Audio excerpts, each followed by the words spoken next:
Coordinator, Trade Network Initiative, Chris Kaka. You're welcome to Business Express. Thank you for having me. I had you recently. Yes, you did. Well, 11.5% to 13%, talking about a 150 point increase. Did you expect that? Did you see that coming following prevailing circumstances? My response would be yes, but then let me explain to you why I said yes. It is the responsibility of the central bank to not only look at the supply and cost of money, but also the value of the currency itself. And one thing that actually challenges currency is inflation itself. And so before the meeting, you will realize that the consumer price index was at about 18, all-time high, and it was imperative for them to deal with it. It is also important to say that the central bank also realized that what was driving the inflation wasn't the argument that there was excess liquidity in the market itself, but it was like said in your prologue. Look, the issue of the Ukraine Russia crisis was putting a lot of pressure on as Nigeria being a member of the international market. Above that is the fact that, look, with the COVID outbreak again in China, a lot of their factories are actually closing up. So there is that supply constraint. Made worse is the fact that insecurity is a big challenge in Nigeria. So farmers are not able to go to farms anymore, and what they are supplying is below the demand for the market. So the margin between supply and demand has become wider, and that's why you see that there is inflation. So I say yes because with all those things on the ground, it was important for them to increase, because in any case, the US Federal Reserve just recently increased their own. The UK did the same thing did so, and Nigeria is a member of the international financial community. It was imperative for them to also react to it. So it was obvious they were going to increase it, but the margin of increase was what we didn't understand about it, and so that was why they increased. So you will notice that they never touched the CRR, because if it was a case of an increase in liquidity in the market, they would have had to actually increase the CRR, and they may then have to actually deal with the issues about the current 30% of liquidity rate, which we have. So they understood what was going on. It was imperative for them to actually have done what they did.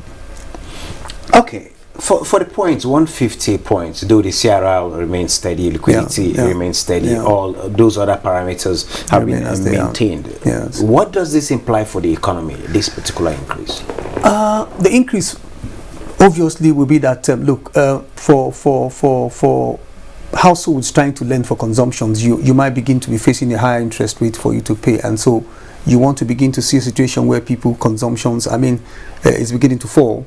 Yes, your GDP might grow at a very slow pace, but these things are just for a few period of time, because the central bank, is going to have to review it. But beyond that is the fact that, look, if it continues like this, you find that cost of production is going to increase, because here are the manufacturers themselves having to borrow money at a very high interest rate. If care is not taken, they may have to begin to lay off workers where they are not able to pay. So these diseases have got a negative impact, but then it's the central bank doesn't just fix the numbers and then say, I'm on a cruise flight, let us relax. They're also watching the indicators and see what to do next. But then it's important to add that, look, they were smart enough to have said, like, okay, this is the threshold, which is about 13%, but then the development finance will continue to remain at 5%. So, for instance, the anchor borrower scheme, which has dropped the interest rate from 9% to 5%, they will still continue to lend to them at 5%. And so they were very sensitive enough to ensure that, look, productive activity continues. Like those special interventions. But then for borrowing for consumptions, they have been able to cage the capacity of deposit money banks to be able to give out free loans and all that. Well, though you've answered partly my next question, but I really want you to delve into it much more. How can we create a balance? We are looking at a situation whereby we should encourage growth, more like the impact of COVID-19 is still being felt. You are trying to handle inflation. You are tightening this money. The money policy is getting tightened. How can you encourage growth? What sectors should we be looking out for? What sectors should we support to ensure we create that balance? I think to answer your question, if you look at the succeeding National Development Program, because that's where everybody begins to take their trust of what they do. After the end of the Economic Recovery and Growth Plan, the federal government then came up with the national, they came up with the Nigerian Economic Sustainability Plans, which was the medium one, Yes. After which they then have one that will end from 2021 to 2025 thereabout, which is a national development plan, which is going to be costing us almost about 348 trillion naira to actually form. The government has a component of it, the private sector have their component of it. What is really happening is that now they're looking at a 5% growth. To actually see that all these things come to pass is that, look, you continue to pump your money in the productive sector. A lot of us begin to think that, look, you need a strong currency to build a strong economy. What you actually need is that a strong economy brings a strong currency. I don't know if you follow me. Yes. So the idea is pump your money into productive sectors where you think you can be able to build capacity in import substitute. Do that so that you are able to see more forex coming in. Let me say this, by the way. A lot of people are clamoring that, look, the exchange rate is really bad now. We've devalued our currency very bad. It is important to say for the record that, look, devaluation of currency itself is also a strategy by the central bank to actually make your import very expensive and make your export very cheap for you to do. So sometimes it's a deliberate strategy by the government itself to improve exports when you begin to actually devalue your currency. But then you need to be very careful where you draw the line. And when you do it, you must be sure that you have built the capacity to have that import substitute. Because where you make import very expensive and you don't have the domestic substitute for it, it means that your manufacturers who depends on imported products for you to... Particularly for machinery.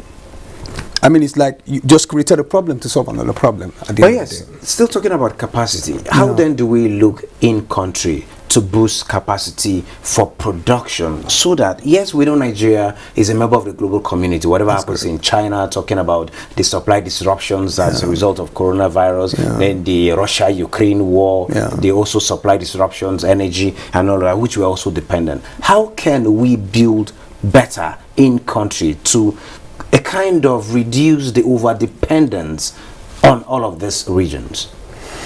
It's not possible. There's no country that is actually in isolation right now. Everybody trades amongst themselves somewhere along the line. Whether you are trading with members of your continent or people outside your continent, you must actually interact with one of these people because you don't remain in isolation. However, what we need to do is to begin to look at where we have the comparative advantage and then begin to pump our resources into it. I get surprised when people say, bring in GMOs into this country, let's begin to grow GMO. If you begin to grow GMO, that sector for which you have the comparative advantage, which is agriculture, you lose it because you are not able to sell that organic product to them in the international market. They've got it there. They've got the GMOs there. And so when you bring it here and you sell back to them what they have, it's not going to fly. So I'm saying, look, let's put our money into the agricultural sector. Let's not just be, we've been saying so much, diversify the economy, spend money into this. That is where we've got that comparative advantage. If we can do some value addition, a bottle of water you and I know is sold 100 naira here, but you walk into some shop, it is 500 naira. You don't question why it is. It has got a place value.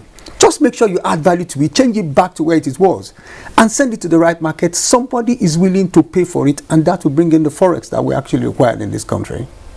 Inflation is a global issue. That's correct. Nigeria's case is also a different one. Different in the sense that the elections are around the corner. How can we get to manage this? And in asking that question, what do you think the banks should do in terms of choosing priority areas to increase, to pay attention to, more like increase investment?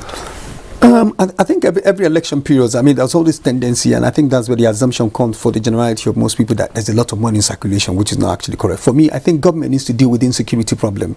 Inflation will continue to rise. The next Monetary Policy Committee, if we're not careful, will increase the interest rate much higher, except we deal with these issues. We need to deal with the issues of exchange rate. If it's not a deliberate policy of government to devalue the currency, we need to address it. Because if you don't, it's going to create bigger problem. Addressing security issue. Let people freely be able to go to farm. Let people be able to go to their business and produce things and be able to supply to the market. Because the moment you continue to create that huge gap between supply and demand, you create a problem. Having said that, the monetary policy has done that. You also require some form of physical measures to actually address this thing, which is what I said.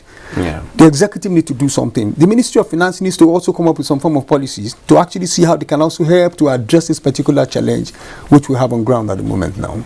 Thank you so very much, Chris Kaka, for sharing your thoughts with us at this particular point in time. My pleasure being here. Thank you. Moving on.